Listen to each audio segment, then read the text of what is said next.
Om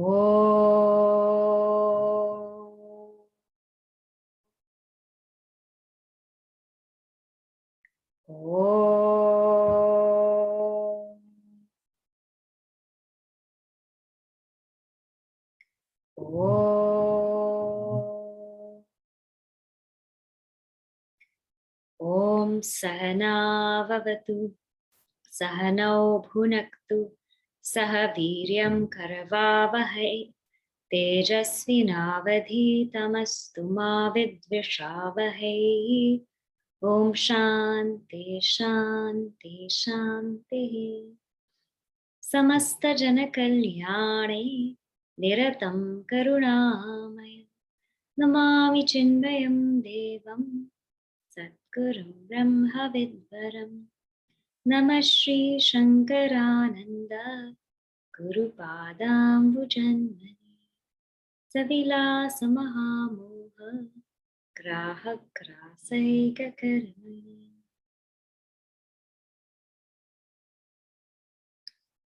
Okay, so let's read now verses number 17 and 18.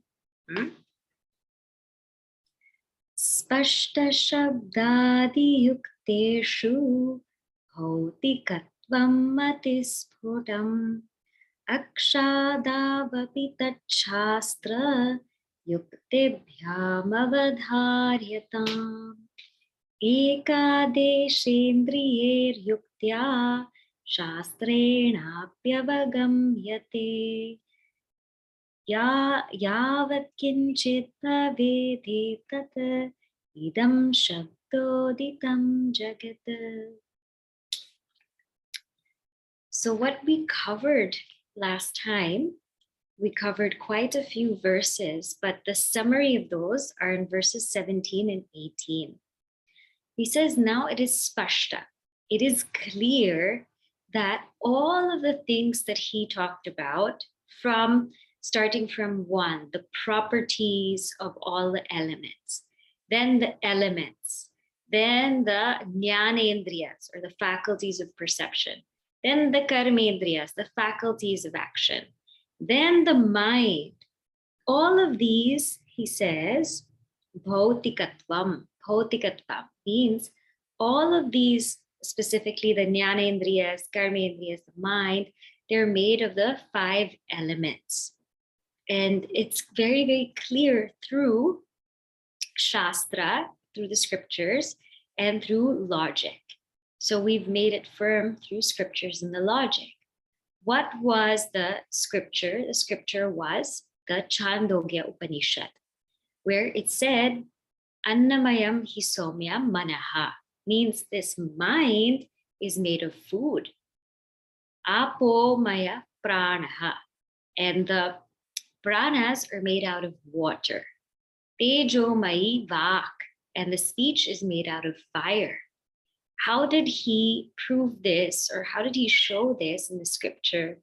He showed this in the scripture because Uddalaka Rishi told his son Shwetaketu to fast. He said, you fast for 15 days, but drink as much water as you want. And when Shwetaketu fasted, and then Uddalaka Rishi, his father, asked him to chant the Veda mantras that he learned, he couldn't chant them. He couldn't remember them. So this goes to show that without food, the mind is inactive. It can't function. So we know what we're like without food, right? The mind just can't think. It can't do things. And so in this particular scripture, he's proved that in this scripture, he's proved through logic, when there is food, the mind is active, the mind functions. But when there is no food, the mind doesn't function, it ceases to function. And so by this logic of anvaya vyatireka, what we call presence and absence, we understand that the mind is food. It is food because it can't function without it. And similarly, if we think deeply, our pranas are nothing but water. Because when we stop drinking water, then this body passes away, right? So we can live with food or without food for a specified number of days, but without water is very hard. So these pranas are really nothing but water.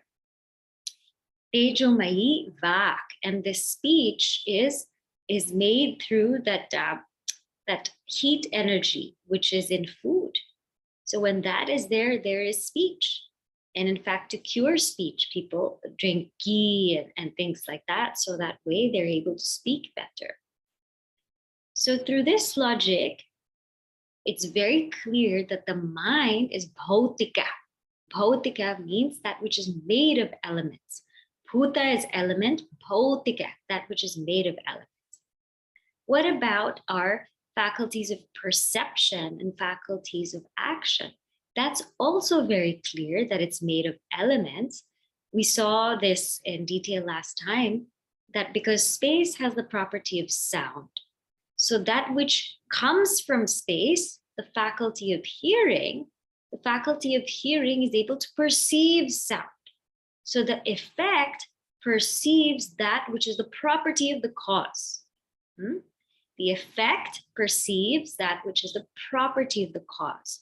So the faculty of hearing perceives sound, which is the property of space, which is the cause of the faculty of hearing, right? So another example I'll give you is air, right? So from the sattvic aspect of air, what happens? The faculty of touch. And the faculty of touch perceives touch, which is the property of air, its cause.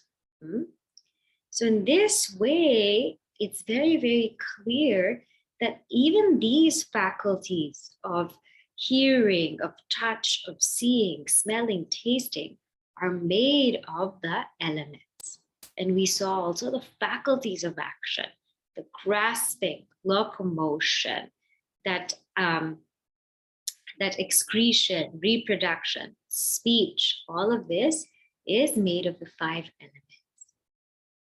So now, what does that do for us? So in verse number 18, and we just touched upon this last time, so we'll go through it. He says, Eka deshendriyer yuktya, right? So what is this? Eka dasha. Eka dasha means 11. I'm on verse number 18, means 11. So 5 faculties of action, 5 faculties of knowledge, and the mind. This is Ekadasha Indriya. They're all Indriyas, they're all faculties. Yuktya, by logic. Shastrena, by Shastra, api avagamyate.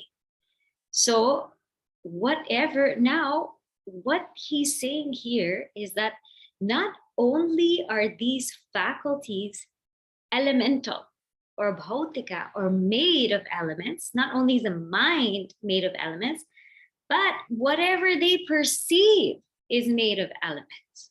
So whether it's through logic, whether it's through Shastra, or whether it's through these different forms of knowledge of the way we understand the world, or what we call the pramanas. So here, through Shastra, everything, so logic, first we'll start with logic.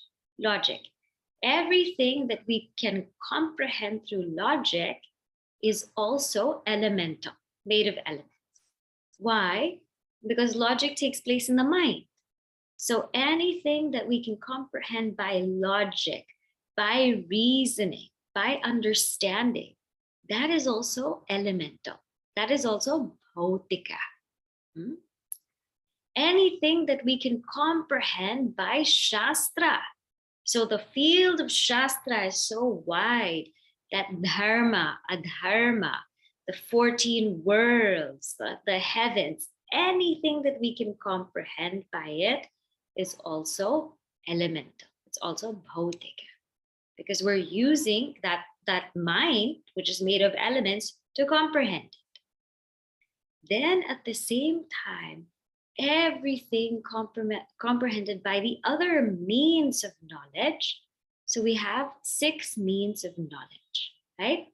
So first one is pratyaksha. Pratyaksha. And pratyaksha means anything that we can directly perceive through our senses. So he's saying anything that we can directly perceive through our senses is called pratyaksha. That is also elemental. That's also bhautika. Anumana. Anumana means inference, right? And this we all know. Whenever there's smoke, there's fire. This is inferential knowledge. So even this inferential knowledge, that is also elemental. Then he says upamana. Upamana, for example, we say, oh, I don't know what a bison is. So somebody will say, when you go to the forest, find or look for something that is like a bull, like a bull. So we don't know what bison is, but they're saying look for something like a bull. And so you look for something like a bull, and then you understand that that's a bison. So that's knowledge through comparison. That's a third means of knowledge. Even that is elemental. Then arthapati. Arthapati here means this postulation, which means that the popular example is we see Devadatta, he's getting fat, but we don't see him eat. So the postulation is that he must be eating in his room, right? So that is another means of knowledge where we see something happening, but we don't see something along with it, not like with fire and smoke. We don't see something along with it. And so we see that, and we kind of determine in our minds that he must have lots of food in his home. And that's how he became fat. Then we have, of course, anupalabdhi is knowledge through absence, right? So if somebody doesn't show up in class, then it's knowledge through their absence. Not that I'm seeing them or hearing them or smelling or tasting, nothing. No, there's no knowledge of perception. It's just that I know through their absence. And that's called anupalabdhi. And the final one is shabda pramana, or through words. So sometimes things are given to us through these words. They're called shabda pramana. So here, these three words, yuktya. Yuktya means through any kind of logic or reasoning. Shastrena, through any kind of scripture, whatever is comprehended. And api, the api means also, means the 6 means of knowledge that I've told you about. Whatever is comprehended, yavat kinchit bhavet, whatever it is in this world is known as idam. Idam shabdo ditam. Shabda uditam. This is known as idam. So what does it say here? Whatever of this world is perceived by the senses, the organs of action, the mind, reasoning, in scriptural text is referred to this idam in the Shruti text that follows. So not only the faculties, not only the mind, but every single thing that is perceived, that is known as idam or this. So now, how does that fit into the whole scheme of things? So let's see this first. I'll share something with you so we can see how this fits in. Then you'll get a clear understanding. So as you know, in this Panchadashi chapter, what we're studying here is Sadeva Somya Idam Agra Asi, right? So this is what we call the Vakya, or the statement from the Upanishad. We're just studying one statement and analyzing it fully, right? What this means is, just very, very simple meaning is Sat means existence, Eva. So existence alone. Somya means, oh, pleasant one. Idam, this. Agra, asit, before. Ekam eva advitiyam, one alone without a second, or non-dual. So, O pleasant one, Before, this was existence alone, one alone without a second. So this is the statement. So now in verses 2 to 18, all he did was just analyze what this word idam means. This idam means this. What is this? Whatever in this world is perceived by the senses, organs of action, the mind, reasoning, and scriptural text is referred to this. So that is what he's done so far. Right? And we will go through, we will go through all the reasoning and why he's saying this so that we get a clear understanding. So now we will go to verse number 19. And in verse number 19 is really, really beautiful because he brings the whole thing together. So let's see verse number 19. Idam sarvam pura srishtehe. Idam sarvam pura srishtehe. Ekameva dvitiyakam. Ekameva dvitiyakam. Sadevasi namarupe. Sadevasi namarupe. Nasta mityarunirvachaha. Nasta mityarunirvachaha. Idam sarvam pura srishtehe. Ekameva dvitiyakam. Sadevasi namarupe. Nasta mityarunirvachaha. So again, idam here. Idam, this word will keep coming. So no, idam means this. Sarvam pura srishtehe. So all this, pura srishtehe, means before all this was created, ekam eva advitiyakam. There was only eka. There was only one. Eva, one without a second. Advitiyakam, without a second. Sadeva seen. Sad eva. Sat is existence. Eva, existence alone. Asit, was. Nama rupe na astam. Name and form was not there. Iti aruner vachaha. And these are the words of Aruni. Aruni here means Udalaka Rishi. Udalaka Rishi was the son of Aruna. So he's called Aruni. So now what is he doing here for us? Now he's just trying to put everything together. Okay, so let us see here. Now the next slide, you can see how he puts this all together.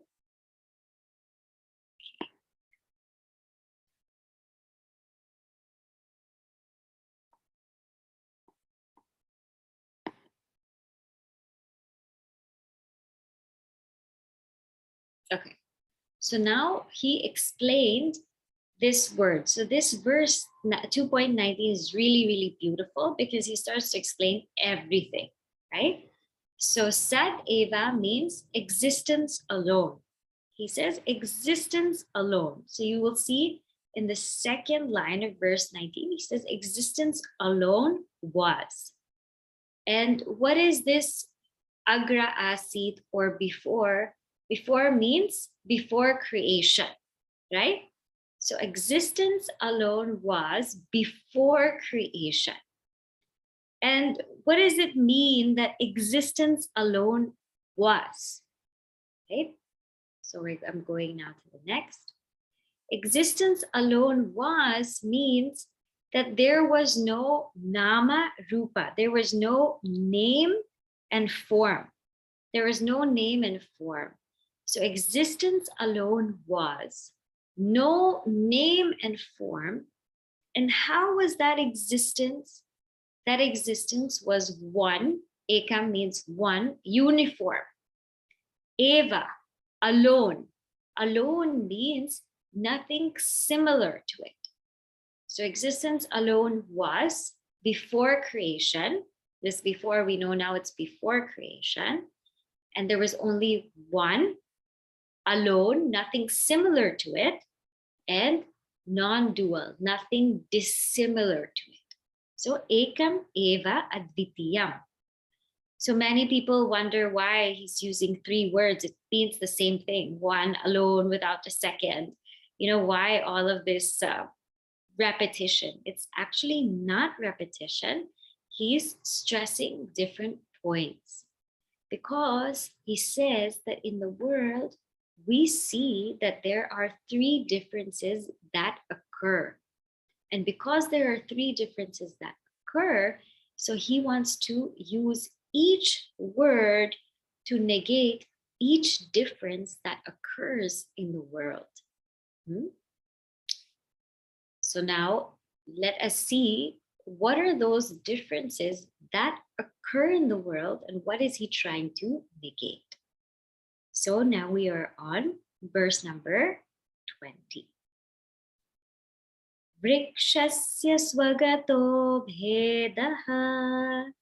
Vrikshasya swagato bhedaha. Patra pushpa phaladibihi. Patra pushpa phaladibihi. Vrikshantarat sajatiyaha. Vrikshantarat sajatiyaha. Vijatiyashiladitaha. Vijatiyashiladitaha. Vrikshasya swagato bhedaha. Patra pushpa phaladibihi. Vrikshantarat sajatiyaha. Vijatiyashiladitaha. So he says here, in the world, there are three kinds of differences. So he's given an example of a tree. So of a tree, swagataha bheda. So the first one is called swagata bheda. This translates to internal difference. Swa means in, gata, inside. Bheda means difference. Swagata bheda, patra pushpa phaladibi. Patra, the leaves, pushpa, flowers, phala, fruits. So in the tree, there could be an internal difference, meaning that these are the leaves, these are the fruits, these are the flowers. They all belong to that one tree. So there could be an internal difference, right? The next one, Vrikshantarat sajatiyaha. So then the difference from one tree to another tree. This is called sajatiya bheda. Jati means species. Sajatiya bheda, the difference within the same species. So this is a mango tree, this is an apple tree, this is a neem tree. That's the second kind of difference within the same species. Then he says, Vijatiya shiladitaha. Vijatiya means difference from a different species. Again, jati means different. Jati means species. Vijatiya. So the difference between different species. So like this is a tree and this is a stone. So that is also a difference. So three kinds of bheda. Three kinds of differences are there in the world. One is internal or swagata bheda. One is sajatiya bheda, differences within the same species. And vijatiya bheda, difference within different species.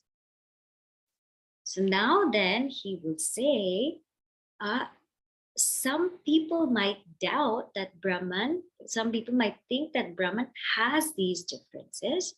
So the reason that these words are in that Shruti Vakya or that statement is to negate all of these differences. So let's go to verse number 21. Tatha sadvastu no bheda. Tatha sadvastu no bheda. Trayam praptam nivaryate. Trayam praptam nivaryate. Aikyavadharanadvaita, Aikyavadharanadvaita, Pratishedaistribikramat, Pratishedaistribikramat, Tatha sadvastu no bheda, Trayam praptam nivaryate, Aikyavadharanadvaita, Pratishedaistribikrama. Okay, so now here, very beautifully, he says, Tatha, similarly, Sadvastunaha, in that reality, Bhedatrayam Praptam. Bheda, the difference, three. Bhedatrayam, in this difference of these three differences, Praptam Nivaryate. So there may be a doubt that is had, that is Praptam, that arises of Brahman having differences, these three types of differences. So, nivaryate. So, these are being dismissed. And how are they being dismissed? Aikya. So, the Shruti has these three specific words. Aikya means eka, one. Avadharanat. Avadharanat means this eva. Eva means avadharana, to make it firm. And advitiya means dvaita pratisheda. It negates any other duality. And so in this order, the statement, it dismisses all three kinds of differences. So here, we'll come back to this. So again, it's clear, right? So this, by this word ekam, what's being dismissed is swagata beda, internal differences.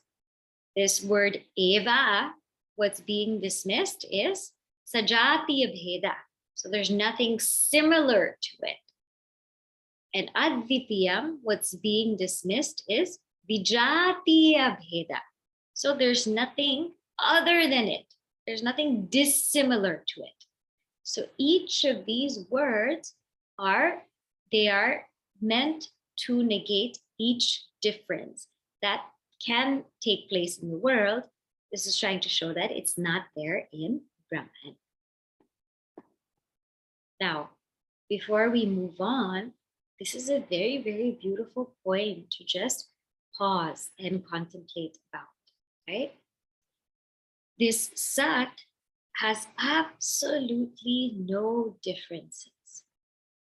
So what we can do for our own exercise is every single time we see any difference, what is that underlying substance which has no difference? What is that underneath it? What is that which is the essence of everything that has no difference? That is called Sat. So when we keep seeing differences in people, differences in places, differences in things, these are transactional. These are the way we have to interact in the world. But if even we just keep in this mind, ekam eva advitiyam, what is that substance wherein there's absolutely no difference? It's just one, uniform. Nothing similar to it, nothing dissimilar to it. That is pure existence. So keep that in mind in our day-to-day life. Okay? Now, what is he going to do? So now he's going to kind of go into how there are really no internal differences in Brahman. So he's going to take each difference. This is Swami Vidyaranyana. The way he thinks, he takes each one, expounds, each one expounds. So first he's going to take this internal difference, or what we call Swagata Bheda. And he's going to analyze how Brahman does not have any internal difference. Okay? So now this is what we look at in verse number 22. Sato na vayava shakyaha. Sato na vayava shakyaha. Tadamshasya nirupanat. Tadamshasya nirupanat. Namarupena tasyam shau. Namarupena tasyam shau. Tayoradyapyanudbhavat. Tayoradyapyanudbhavat. Sato navayava shankyaha.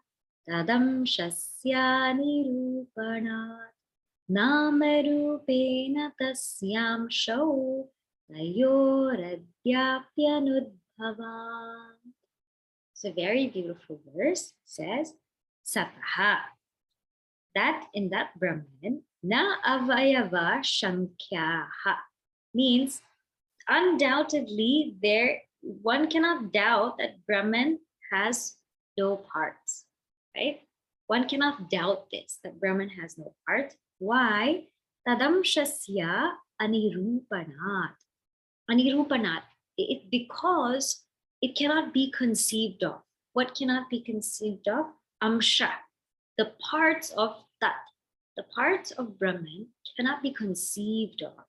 And therefore, one cannot doubt that Brahman has no parts. Let me look at this. Namarupe, names and forms, natasyam show. Names and forms cannot be its parts. Why? Tayoho, because both of them, adya means now itself, both of them, api anudbhavat, they are not there. They have not arisen. So name and form cannot also be its parts because they have not arisen. They're not there even now. So first, let's look at this. Now, how can we conceive of something having parts? Let's just think about this first. Avayava means parts. Now, what we're trying to do here is establish that Brahman has no internal differences. To establish that, we have to think or establish that Brahman has no parts, right? So this is what we're doing. So let's think. Parts, now how do parts come? Parts come when there are these properties of shabda, sound, touch, smell, taste, sight. When these properties are perceived, when we see, we hear, we smell, we taste, touch something, we're able to perceive or experience parts, right? So when we see something, we're seeing a zoom screen, right? So you can see this box is a person, this box is a person. It has parts.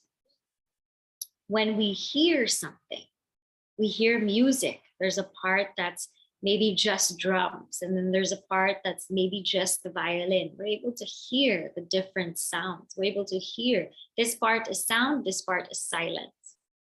When we smell something, we're able to smell this area smells bad, but this smells good, right? There's partial differences. When we taste something, this part of the fruit is bitter. The skin is bitter, but inside it is sweet. And when we're able to touch something, so this part of it is soft, but inside could be very, very rough. So parts is something that we can experience with things that have properties, which things that have this shabda, this sound, this sight, this smell, this touch. So through pratyaksha, through some direct perception, we can experience parts, correct? Now, Brahman doesn't have these properties. Brahman doesn't have these properties. We know this from the scriptures that Brahman doesn't have sound, taste, touch, smell, etc. It doesn't have any of these properties. So because it doesn't have any of these properties, then how can we experience parts in Brahman? Now then some will say, well, but why doesn't it have any properties? Because the minute we have properties in something like consciousness, then it gets affected, right? And so again, in our Shruti, in our scriptures, we understand that Brahman is something that is nirguna, no properties whatsoever, and asanga, not affected by anything. So this Brahman, because it has no properties, it cannot have any parts. And then some people might say, but you can think of parts when we conceive of something. When we think of something, we think, okay, this is part A, this is part B. I will do this first, and I will do that. So maybe Brahman has parts in that way. But again, we learned that Brahman is not something we can think of, right? It's not something we can conceive with our mind, because it's that which illumines our mind. So this we learned in Kenopanishad, right? Shrotrasya shrotram manaso manoyat vacho havacha so pranasya pranaha. The ear of the ear, the mind of the mind, right? The taste of the taste. We learned this in Kenopanishad. So therefore, ani rupana, parts cannot be conceived of Brahman because it doesn't have any property for us to be able to distinguish that it has parts. So this is reason number 1. Reason number 2. Nama rupena tasyamsha. Wait. What about names and forms? You know, we hear, and this will come also in chapter 2, we hear in our scriptures that part of the Ishvara manifested part of himself as creation and part of him stays back, right? We hear that in the scripture. Part of him remains untouched, but part of him manifested. So maybe Brahman has two parts. One is that nirguna part, and one is that where creation manifests. So he says, no, because even now, name and form are they did not arise. They do not have their own independent existence.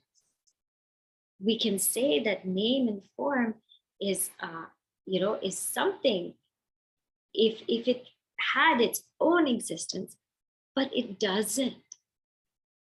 It doesn't. But can we say name and form is a part of Brahman? It cannot be. It cannot be, because it's not that Brahman became name and form, right? If Brahman became name and form, like milk becomes curd, then what happens is the cause is lost. Brahman is lost. If Brahman became name and form, Brahman would be absolutely lost. And if we say a part of Brahman became this world of names and forms, then again, Brahman would be modifiable. Brahman would be modified. So there would be less of Brahman then. Some of Brahman became name and form. Then what happened to this Brahman, right? There's less of Brahman, or it's not infinite anymore. And why would we seek that which is not infinite? So name and forms cannot be part of it. Brahman cannot become name and form. And even now, name and form, really speaking, is only an appearance. And we see this in our scriptures, right? The wave cannot, let's say the wave and the water example, right? The Brahman is the water, and the waves are the names and the forms. But in essence, the wave is nothing but water. And the wave cannot exist without water, right? So this name and form, even now, it doesn't have its own existence. It's just an apparent existence. The same examples are given in Chandogya Upanishad, where the gold is the substratum and the bracelets and the bangles are just apparent existence. So name and form are not also a part of Brahman, because even now, really speaking, they're only apparent.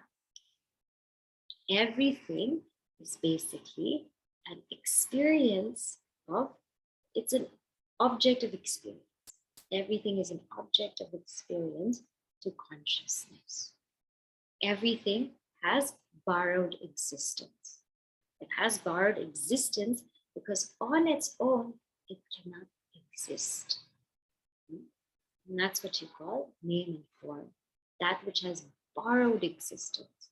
It needs that consciousness, existence to individuate. Okay, but now tell me something, tell me a little bit more about this name and form. So now let us see here in verse number 23. Namarupodbhavasyaiva Namarupodbhavasyaiva Srishtitvat srishtitah pura Srishtitvat srishtitah pura Natayorudbhavastasmat Natayorudbhavastasmat Niramsham Viramsham sadyatha viyat Viramsham sadyatha viyat Namarupodbhavasyaiva Srishtitvat srishtitah pura Natayorudbhavastasmat Viramsham sadyatha viyat. So what is creation? There's a very beautiful definition of creation. So we understood that Idam is this entire world. Idam is everything, all of our faculties and mind and everything perceived by them is Idam. What is creation? Nama Rupodbhavasyeva. Nama Rupa. Nama, name, Rupa, form, Udbhava, the manifestation or the appearance of names and forms is Srishti. So creation, or really manifestation, is the appearance of names and forms. Srishtita Pura. And this appearance of names and forms cannot exist before creation, because creation means appearance of names and forms. Creation means this. So before creation, they cannot exist, is what he's saying. Because creation is names and forms. Natayor udbhavas tasmat. And therefore, natayoho udbhavaha. It cannot, they cannot exist. These two cannot exist before creation. Niramsham sadhyatha viyat. And therefore, that sat, that Brahman is niramsha. It's partless, just like space. So what does this say? As creation means the appearance of names and forms, they cannot exist before creation. Therefore, that Akasha Brahman is partless and there is no difference within it. So why doesn't Brahman have any internal differences? Reason number one, Brahman does not have any properties. It does not have any properties, and therefore we cannot have differences in that which doesn't have any properties. Brahman is not something that we can perceive through our senses. Brahman is also not something we can conceive through our mind. Things that we can conceive through our mind has properties, has parts, but we cannot conceive through our mind. So we cannot conceive Brahman through our senses or through our mind. Hence, it doesn't have any properties. Hence, it cannot have any parts. Reason number two, could names and forms be part of Brahman? No, they cannot be part of Brahman. Nothing can really come out of Brahman. No names and forms can come out of Brahman because Brahman would be subject to modification. And these names and forms are not a modification on Brahman. They are an appearance on Brahman. Why do we say appearance? Because they don't have their own existence. They do not exist independently. And besides, creation means appearance of names and forms. So this truth was there before it. So this truth was there before it. So it cannot be, these names and forms cannot be part of that truth, because it said before creation, existence alone was. Then the third reasoning is it's like akasha, it's like space. Space itself is partless. If space is, if space is partless, then what to talk of Brahman? It is like space. So for all of these reasons, there is no difference in Brahman. There is no parts in Brahman, and therefore there's no internal difference. Then what will he go into after this? He will go into Sajatiya Bheda, Vijatiya Bheda. Then he will go deeper and deeper into the topic. But for today, we will stop here. I think this will be enough. This is enough for us to chew upon. And then next week we will continue. Okay? All right. You wanted to see the last slide again, so maybe I'll just show this to you so that everything becomes clear. Yeah. Right. So here, now this Vastu Sangraha Vakya, or this statement from the Upanishad, should be very clear now. Sadeva Somya Idam Agra Asi Ekam Eva Advitya. O pleasant one, before creation, this was existence alone. One alone, non-dual. I just simplified these words so that it's easier to understand. But this is the whole breakdown. So through whatever we've done today, every single word of this statement should be clear. The rest of the Panchadashi now is going to be expounding much more on these words. Okay? So we'll say the closing prayer, and then we will do some Q&A, and some of you wanted to share some thoughts. There's a question in chat here, what about Ishvara? So I'll answer that when we close. Ishvara is also part of this appearance. Just as Jiva is an appearance, Ishvara is also part of this appearance. But the essence of Jiva is Brahma. The essence of Ishvara is Brahma. Okay? Om Purnamada Purnamidam Purnat Purnamudachyate Purnasya Purnamadaya Purnameva Vashishyate. Om Shanti Shanti Shanti. Hari Om Shri Gurubhyo Namaha. Hari Om. That's it.